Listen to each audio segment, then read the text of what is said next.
أعوذ بالله من الشيطان الرجيم.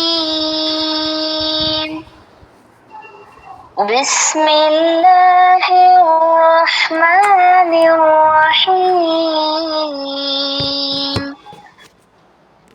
الله نور السماوات والأرض، مثل نوره كمشكاة فيها مصباح، المصباح في زجاجة، الزجاجة كأنها كوكب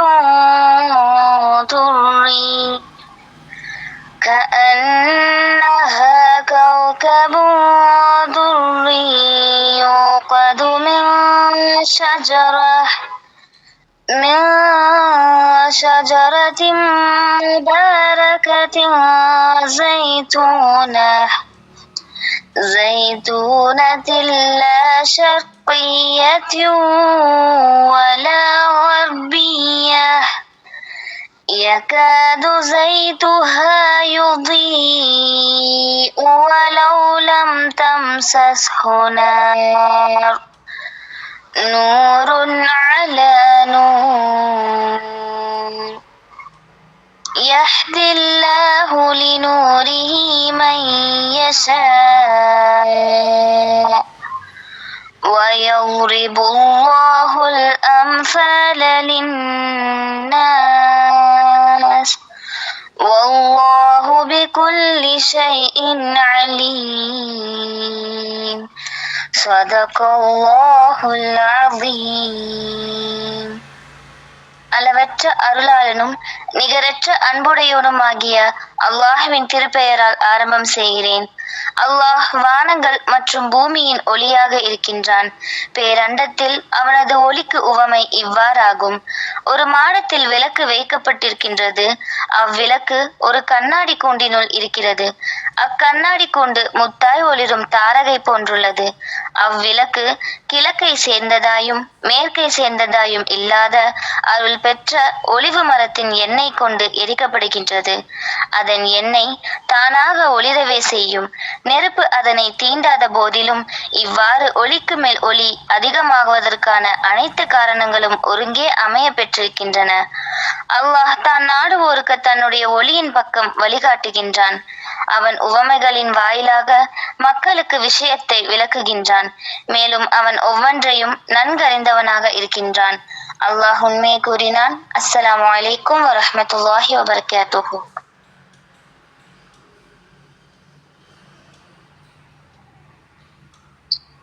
إن الحمد لله نحمده ونستعينه، من يهدي الله فلا مضل له ومن يضلل فلا هادي له، وأشهد أن لا إله إلا الله وحده لا شريك له وأن محمدا عبده ورسوله، فإن خير الحديث كتاب الله وخير الهدى هدى محمد وكل بدعة ضلالة.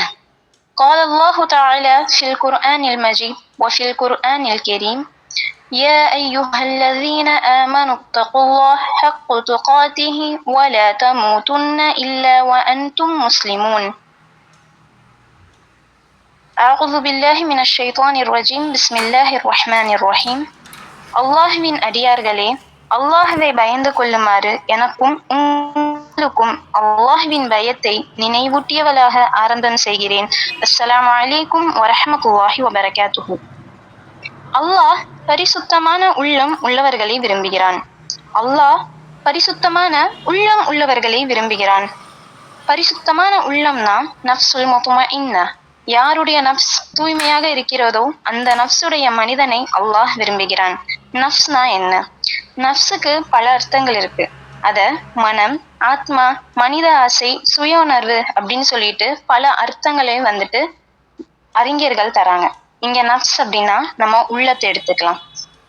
எந்த ஒரு மனிதன் ஒரு செயலை செய்யறதுக்கு முன்னாடியும் இம்மைக்கும் மறுமைக்கும் இந்த செயல் நன்மையாக அமையுமா, இல்ல நம்ம செய்யற இந்த செயல் தீமையாக அமையுமா அப்படின்னு சொல்லி சிந்தித்து யோசித்து நடக்கின்றான் அப்படின்னா அந்த மனசு நஃப்சுல் முத்மஇன்னாவா இருக்கும்.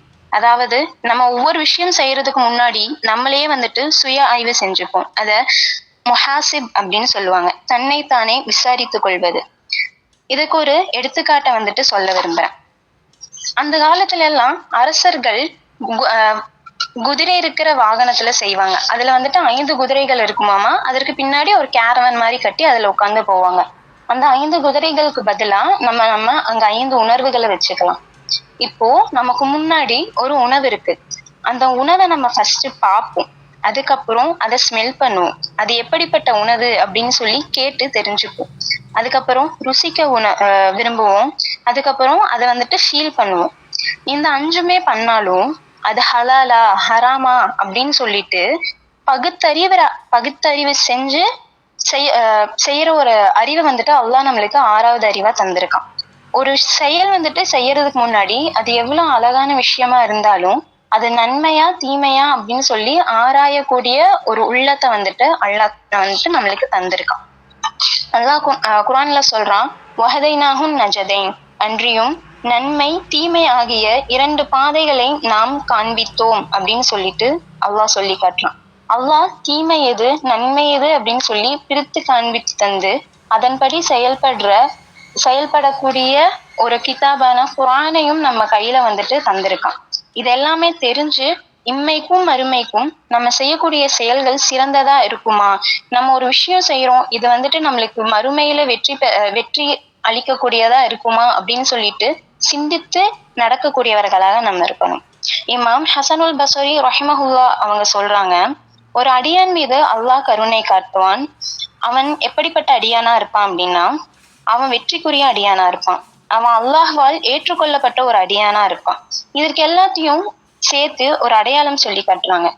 அந்த அடியான் எந்த ஒரு செயல் செய்யறதுக்கு முன்னாடியும் இதை நான் அல்லாஹுக்காக மட்டும்தான் செய்யறேனா, என் மனசுல வேற ஏதாவது எண்ணம் இருக்கா, மனிதர்களுக்காக நான் செய்யறேனா அப்படின்னு சொல்லிட்டு எந்த ஒரு விஷயம் செய்யறதுக்கு முன்னாடியும் அவன் யோசிப்பான். அவனுடைய உள்ளம் ஒரு செயலை செய்யறதுக்கு முன்னாடி அல்லாஹுடைய பொருத்தத்தை தவிர வேற எந்த நோக்கமுமே இல்லாம அந்த செயலை செய்ய துணிவான். இல்ல அந்த விஷயத்துல அல்லாஹுடைய திருப்தி மட்டும் இல்லாம அவனுடைய நஃப்ஸுக்காக, அவனுடைய ஆசைக்காக, அந்த உலக லாபத்திற்காக அவன் ஒரு விஷயம் செய்யறான் அப்படின்னா அந்த விஷயத்த அவன் விட்டு விடுவான். இந்த மாதிரி இருக்கிற ஒரு அடியான அல்லாஹ் கருணை காட்டட்டும், அவனுக்கு வந்துட்டு வெற்றி வழங்கட்டும் அப்படின்னு சொல்லிட்டு ஹசனுல் பஸ்ரி ரஹ்மஹுல்லா அவங்க வந்துட்டு சொல்லி காட்டுறாங்க. இது வந்துட்டு இருக்கிறதுலயே உயர்ந்த குணம். இந்த மாதிரி குணமுடையவர்களாதான் நபிமார்களும் இருந்தாங்க. அவங்க வந்துட்டு பின்பற்றி கொண்டு வந்த சஹாபாக்களும் வந்துட்டு அப்படிதான் இருந்தாங்க. நஃப்ஸ் அப்படிங்கிறத நம்ம 3 வகையா பிரிக்கலாம். முதல் வகை வந்துட்டு 3 வகையான நஃப்ஸ் இருக்குன்னு சொல்லிட்டு அல்லாஹ் குர்ஆன்லயுமே சொல்லி காட்டுறான். முதல்ல நஃப்சுல் அம்மாரா, தீயவற்றை ஏவும் நஃப்ஸ். இன்னன் நஃப்ஸல் அம்மாரது பிஸ்ஸூ, தீயவற்றை ஏவக்கூடிய நஃப்ஸ். இந்த நஃப்ஸ் வந்துட்டு ஒரு மனுஷன் பாவத்திலேயே இருக்கான், அவனுடைய இச்சையை பின்பற்றுறான், அவன் தீய வழியில இருக்கான்னு சொல்லிட்டு அவனுக்கு தெரியுது. ஆனாலுமே அவன்கிட்ட எந்த ஒரு ரிக்ரெட்டுமே இல்லை. அதை அவன் வந்துட்டு விரும்பி செய்வான், அந்த பாவத்தை விரும்பி செய்வான், வெளிப்படையா செய்வான். மக்கள் பாக்குறாங்கிற பயம் இருக்காது, அல்லாஹ் கண்காணிச்சுட்டு இருக்கான் அப்படிங்கிற பயம் இருக்காது. அவன்கிட்ட நம்ம இந்த தப்பு செஞ்சுக்கிட்டு இருப்போமே அப்படிங்கிற வருத்தமும் இருக்காது. இந்த மாதிரி ஒரு மனிதன் அவனுடைய பாவங்கள்ல ஈடுபட்டு கொண்டிருக்கான் அப்படின்னா அவனுடைய நஃப்ஸ் அம்மாராவாக இருக்கும். இரண்டாவதாக நஃப்சுல் லவ்வாமா, தன்னை தானே குற்றம் சாட்டி கொள்ளும் நஃப்ஸ். அந்த மனிதன் பாவம் செய்யறான் அப்படின்னு சொல்லிட்டு அவனுக்கு தெரியும், அதை அவன் உணர்வான். உணர்ந்து இந்த மாதிரி ஒரு பாவத்தை நான் பண்ணிட்டேனேன்னு சொல்லி மனம் வருந்தி அல்லாஹ்விடம் தௌபா கேட்டு திரும்புவான்.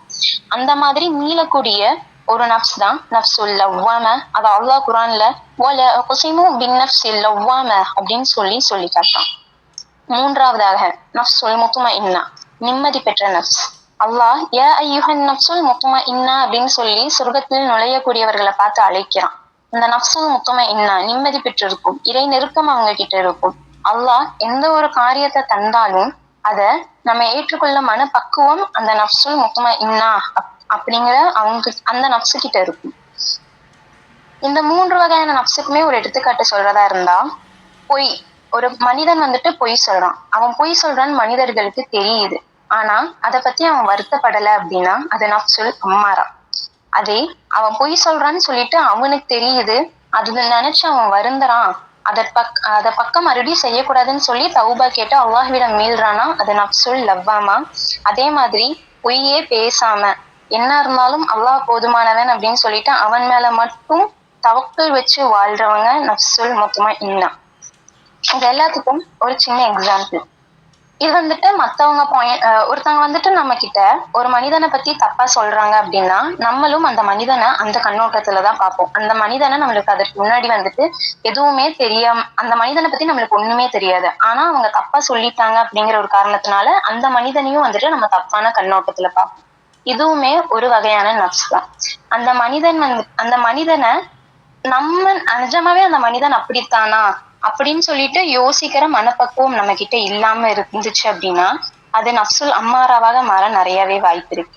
நம்ம அடுத்தவங்க பாயிண்ட் ஆஃப் வியூல இருந்து பார்க்கணும். இதுக்கு ஒரு எக்ஸாம்பிள், ஜெர்மனில வந்துட்டு மூன்று ஆசிரியர்கள் கிட்ட வந்துட்டு ஒரு 10 மாணவர்களை தராங்க. ஒவ்வொரு ஆசிரியர்கள் கிட்டையும் முதல்ல தந்த 10 மாணவர்கள் வந்துட்டு கொஞ்சம் ஸ்லோவா தான் படிப்பாங்க, அவங்க கிட்ட வந்துட்டு அவ்வளோ எல்லாம் எதிர்பார்க்க முடியாது அப்படின்னு சொல்லி தராங்க. இரண்டாவதா கொடுக்கிற 10 மாணவர்களுக்கு வந்துட்டு இவங்க ஆவரேஜா படிப்பாங்க அப்படின்னு சொல்லி கொடுக்குறாங்க. அதுக்கப்புறம் மூணாவதா கொடுக்கிற ஆசிரியர்கிட்ட வந்துட்டு அந்த மாணவர்கள் செம்ம பிரில்லியண்டான ஸ்டூடெண்ட்ஸ், பிரைட்டான ஸ்டூடெண்ட்ஸ் அப்படின்னு சொல்லிட்டு தராங்க. இது ஒரு ஆய்வு மாதிரி கண்டக்ட் பண்றாங்க. ஆனா அங்க இருக்கிற 30 மாணவர்களுமே வந்துட்டு செம்ம பிரைட்டான ஸ்டூடெண்ட்ஸ், நல்லா படிக்கிறவங்க தான். ஒரு வருஷம் அகாடமிக் இயர் முடியுது. அவங்களுடைய எக்ஸாம்ஸ் ரிசல்ட் எடுத்து பார்த்தா எந்த மாணவர்களை வந்துட்டு நம்ம புவர் அப்படின்னு சொல்லி கொடுத்தோமோ அந்த மாணவர்களுடைய ரிசல்ட்ஸும் நிஜமாவே வந்துட்டு லோவா தான் வந்துருந்துச்சு. எந்த மாணவர்களை ஆவரேஜ்னு சொல்லி கொடுத்தோமோ அந்த மாணவர்களுடைய ரிசல்ட்ஸ் ஆவரேஜா தான் இருந்தது. எவங்க பிரில்லியன்ட்னு சொல்லி கொடுத்தோமோ அந்த மாணவர்கள் நல்ல மார்க் எடுத்திருந்தாங்க. இதுல இருந்து என்ன தெரியுதுன்னா தப்பு அந்த ஸ்டூடெண்ட்ஸ் மேல இல்ல, டீச்சர் வந்துட்டு இன்னொருத்தவங்க சொன்னாங்க அப்படிங்கறதுனால இவங்க இப்படிதான் அப்படின்னு அவங்கள ஜட்ஜ் பண்ணிட்டாங்க. அந்த ஜட்ஜ் பண்ணதுனால அவங்களால எதுவுமே யோசிக்க முடியல. அங்க வந்துட்டு அந்த மாணவர்கள் இவங்க போராதான் படிப்பாங்க, இவங்களுக்கு இவ்வளவு போதும் அப்படின்னு சொல்லி அங்க மட்டும் அது மட்டும் கான்சென்ட்ரேட் பண்ணியிருக்காங்க. இப்படி மத்தவங்க சொல்றதை வச்சு அவங்க ஜட்ஜ் பண்ணதுனால நிஜமான டேலண்ட் அவங்களோடது வெளியே வராம போயிடுச்சு. ஒருத்தவங்களை வந்துட்டு நம்ம அவ்வளவு சீக்கிரம் ஜட்ஜ் பண்ணக்கூடாது. நம்மளுடைய மனசு வந்துட்டு இன்னொருத்தவங்களை ஜட்ஜ் பண்ணி அவங்கள பத்தின தீமையான எண்ணத்தை நம்ம மனசுல போட்டுக்கிட்டே இருக்கோம் அப்படின்னா நம்ம மனசு வந்துட்டு அவ்வளவு சீக்கிரம் சுத்தமாகாது. நம்ம மனசுக்கு வந்துட்டு ஒரு ஃபில்டரா எடுத்துக்கலாம். இப்போ வந்துட்டு வாஷிங் மிஷின்ல ஃபில்டர் இருக்கும், அதுல வந்துட்டு அழுக்கெல்லாம் இருக்கும், அதை எடுத்து கிளீன் பண்ணி கழுவி உள்ள வச்சாதான் மறுபடியும் துணியில இருக்கிற தேவையில்லாத அழுக்கெல்லாம் அதை எடுத்துக்கும். அதே மாதிரிதான் நம்ம உள்ளமும். நம்ம அந்த ஃபில்டர் எடுத்து அந்த ஃபில்டர்ல இருக்க அழுக்க வந்துட்டு எடுக்கணும். ஃபில்டர் பண்ணா மட்டும் போதாது, அந்த ஃபில்டருக்குள்ள இருக்கிற அழுக்கையும் வெளியே எடுத்து போட்டாதான் நம்மளுடைய நஃப்ஸுமே வந்துட்டு நஃப்சுல் முத்மஇன்னாவா மாறும். இன்னும் சில எக்ஸாம்பிள்ஸ் சொல்றேன். ஒரு டைம் வந்துட்டு நபி ஸல்லல்லாஹு அலைஹி வஸல்லம் அவங்க கிட்ட வந்துட்டு ஒரு சஹாபா வராங்க. வந்துட்டு யா ரசூலுல்லாஹ், மலக்குமார்கள்ல வந்துட்டு அழுக வைக்கிற ஒரு செயல்னா என்ன, ஒரு அமல்னா என்ன அப்படின்னு சொல்லிட்டு கேக்குறாங்க. அப்போ அங்க இருக்கிற எல்லாருமே வந்துட்டு அமைதியாயிடுறாங்க. அந்த அறையே வந்துட்டு அமைதியா இருக்கு. ஏன்னா நமக்கு எல்லாம் தெரியும், மலக்குமார்கள் வந்துட்டு நம்மளுடைய ஏடுகளை வந்துட்டு பதிவு செஞ்சுட்டு இருப்பாங்க. அவங்க அல்லாஹ்வை வந்துட்டு 24 மணி நேரமே வந்துட்டு வணங்கிட்டு இருப்பாங்க. அவங்க வந்துட்டு ஒரு பாதுகாப்பாளர்களா இருக்காங்க நரகத்திற்கும் சொர்க்கத்திற்கும் அப்படின்னு சொல்லிட்டு. இது எல்லாமே தெரியும், அல்லாஹ் வந்துட்டு அவங்கள ஒளியால படைச்சிருக்கான் அப்படின்னு எல்லாமே தெரியும். ஆனா எந்த அமல் வந்துட்டு மலக்குமார்களை வந்துட்டு அழுக வைக்கும் அப்படின்னு சொல்லிட்டு கேக்குறாங்க. அதுக்கு வந்துட்டு நபி ஸல்லல்லாஹு அலைஹி வஸல்லம் பதில் சொல்றாங்க, ஒருத்தங்க வந்துட்டு இறந்துட்டாங்க அப்படின்னா மலக்குமார்கள் அழுக மாட்டாங்க. ஒருத்தங்க வந்துட்டு ரொம்ப கஷ்டத்துல இருக்காங்கன்னா மலக்குமார்கள் அழுக மாட்டாங்க. ஆனா இதை விட ரொம்ப பயப்படக்கூடிய ஒரு விஷயம் இருக்கு, அந்த விஷயத்துக்காக தான் மலக்குமார்கள் அழுகிறாங்க அப்படின்னு சொல்லிட்டு சொல்றாங்க. ஒரு மனிதன் குர்ஆன் ஓதுறான், ஆனா அவன் ஓதுறது அவன் மனசுல இறங்கல அப்படின்னா அங்க மலக்குமார்கள் அழுகுறாங்க அப்படின்னு சொல்றாங்க. இப்ப இதுல இருந்து என்ன தெரியுதுன்னா நம்ம எல்லாருமே குர்ஆன் ஓதுறோம், ஆனா அது நம்ம உள்ளத்துல இருந்து உணர்ந்து ஓதுறோமா? நம்மளுடைய நஃப்ஸ் அங்க இருக்கிற வார்த்தைகளுக்கு வந்துட்டு நம்ம பயப்படுறோமா? அல்லாஹுடைய வார்த்தைகளுக்கு நம்ம பயப்படுறோமா? நம்ம நஃப்ஸ வந்துட்டு அந்த இடத்துல எப்படி வச்சிருக்கோம், எந்த நிலைமையில வச்சிருக்கோம், அதுல கான்சென்ட்ரேட் பண்ணி ஓதுறோமா இல்ல சும்மா ஓதிட்டு போறோமா அப்படிங்கறதுதான். இதுக்கு வந்துட்டு எங்க உஸ்தாதா சொன்ன ஒரு எக்ஸாம்பிள நான் வந்துட்டு சொல்றேன். ஒருத்தர் வந்துட்டு உடம்பு சரியில்லாம ஹாஸ்பிட்டல் போறாங்க அப்படின்னா டாக்டர் பிரிஸ்கிரிப்ஷன் எழுதி தருவாங்க. அந்த பிரிஸ்கிரிப்ஷனை சும்மா படிச்சுக்கிட்டே இருந்தா மட்டும் அவங்களுக்கு அந்த உடம்பு சரியில்லாம போனது வந்துட்டு குணமாகாது. அத மாத்திரையை வாங்கி சாப்பிட்டாதான் அவங்க உடல்ல இருக்கிற அந்த நோய் வந்துட்டு குணமாகும். அதே மாதிரிதான் அல்லாஹ் வந்துட்டு குரானை கொடுத்திருக்கான். அதை படிச்சுக்கிட்டே இருந்தா மட்டும் நம்ம நப்சு வந்துட்டு தூய்மை அடையாது. நம்ம நப்சுல இருக்கிற நோய் வந்துட்டு குணமடையாது. அதுக்கு பதிலா அதன்படி நம்ம வாழ்க்கையில செயல்பட்டா மட்டும்தான் நம்ம நப்ச வந்துட்டு தூய்மைப்படுத்திக்கிட்டு அதன்படி வந்துட்டு வாழ முடியும். இன்னும் சில விஷயங்கள் வந்துட்டு உங்ககிட்ட நான் சொல்லணும். ஏதாவது ஒரு நப்ச வந்துட்டு நம்ம ரொம்ப ஈஸியா வந்துட்டு நம்ம வந்துட்டு 24 மணி நேரமே தொழுதுட்டே இருக்கிறதுனால நம்ம வந்துட்டு தூய்மை அடைஞ்சிட்டோம் அப்படின்னு சொல்லிட்டு நம்மளால சொல்ல முடியாது. அல்லாஹ் நிறைய இடத்துல வந்துட்டு உள்ளத்தை பத்தி பேசியிருக்கான். அல்லாஹ் வந்துட்டு நிறைய இடத்துல அவங்களுடைய உள்ளத்தை வந்துட்டு முத்திரையிட்டுட்டோம் அப்படின்னு சொல்றான். அந்த மாதிரி முத்திரையிட்டவங்களால வந்துட்டு இஸ்லாத்தின் பக்கம் மறுபடியும் திரும்பி பார்க்க முடியாது. இந்த மாதிரி நிறைய விஷயங்கள் வந்துட்டு அல்லாஹ் உள்ளத்தை பத்தி மட்டுமே அடிக்கடி வலியுறுத்திட்டு இருக்கான். நப்சை பத்தி வலியுறுத்துறான் அப்படின்னா நம்ம அந்த நப்சுக்கு வந்துட்டு முக்கியத்துவம் தரணும். நம்ம ஒவ்வொரு விஷயம் செய்யறதுக்கு முன்னாடியுமே நம்ம நப்சை வந்துட்டு கட்டுப்படுத்திக்கணும். நம்ம ஒரு தவறான விஷயத்த செய்ய நம்மளுக்கு தூண்டுது அப்படின்னா அதுல இருந்து நம்ம விலகிக்கணும். அல்லாஹுடைய பாதையில வந்துட்டு நம்ம அல்லாஹ் வந்துட்டு எப்படி வர சொல்லியிருக்கான். ஒரு தப்பான விஷயம் செய்ய தோணுது அப்படின்னா அந்த டைம்ல குரான் எடுத்து ஓதிட்டு போயிடணும். இல்லைன்னா ஒழு எடுத்துட்டு வந்து உட்காந்துடணும். அந்த மாதிரி ஒவ்வொரு விஷயத்துல இருந்து நம்ம விலகிக்கணும். இந்த மாதிரி இருந்தா மட்டும்தான் நாளைக்கு மறுமையில வந்துட்டு நம்ம வெற்றியாளர்களா ஆக முடியும். இதே மாதிரி இன்னொரு எக்ஸாம்பிள் சொல்றேன். ஜெர்மனியில ஹிட்லர் வந்துட்டு யூதர்களை வந்துட்டு நிறைய விதமா வந்துட்டு கொன்னுட்டு வந்தான். அந்த மாதிரி ரொம்ப டார்ச்சர் பண்ணி கொன்ன விதம் அப்படின்னா, ஒரு ஊசி 40 பேர் இருக்காங்க அந்த அறையில. அந்த அறையில இருந்து ஒருத்தரை மட்டும் கூப்பிட்டு ஒரு ஊசி போட்டு அதுல இருந்து சொட்டு சொட்டா பிளட் வந்துட்டு வெளியே வர மாதிரி அந்த மனிதனை வந்துட்டு ஃபுல்லா பிளட் வெளியே வர வரையுமே வந்துட்டு அந்த மனிதனை படுக்க வச்சு அந்த மனிதனோட உயிரை வந்துட்டு எடுக்கிறான். அந்த மனிதன் இறக்குறத மீதம் இருக்கிற 39 பேருமே வந்துட்டு பாக்குறாங்க. இவங்க எல்லாம் பார்த்து அந்த மனிதர் இறந்துடுறாங்க. இந்த 39 பேரை ஒரு தனியா கூப்பிட்டு போய் ஒரு இருட்டான ரூம்ல வந்துட்டு போட்டுறான். எல்லாருடைய உடம்புலயுமே வந்துட்டு பிளட் வெளியே வராத மாதிரி ஃபேக்கான ஒரு நீடில் வந்துட்டு உள்ள வந்துட்டு இன்செர்ட் பண்ணி விட்டுறான். பிளட் வந்துட்டு சொட்டுற ஒரு சவுண்டு மட்டும் இருக்கு. அந்த சவுண்டை பிளே பண்ணி விட்டுறான். அங்க இருக்கிற எல்லாருமே வந்துட்டு அந்த பிளட் வந்துட்டு நம்ம உடம்புல இருந்துதான் போகுதுன்னு சொல்லிட்டு பயந்தே வந்துட்டு இறந்தாங்களாம். அப்போ இதுல இருந்து என்ன விஷயம் தெரியுதுன்னா நம்ம நப்ச வந்துட்டு அங்க நம்ம யோசிக்கணும். நம்ம கிட்ட இருந்து வெளியே வரல, பிளட் வரல, நம்மள தொட்டாலே ஃபீல் ஆகும். நம்ம உடம்புல இருந்து வெளியே பிளட் வருதா வரலையா அப்படிங்கறது ஃபீல் ஆகும். நம்ம அதை கூட தெரியாம நம்ம பயத்திலேயே இருந்து அவங்க வந்துட்டு லாஸ்ட்ல இறக்குற அளவுக்கு போயிட்டாங்க.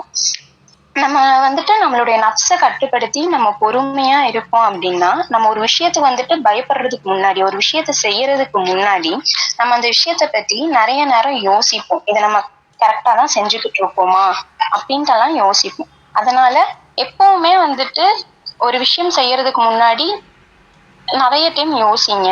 அதுக்கப்புறம் ஒரு விஷயத்த வந்துட்டு நல்லா ஆராய்ஞ்சு அதன்படி செயல்படுங்க.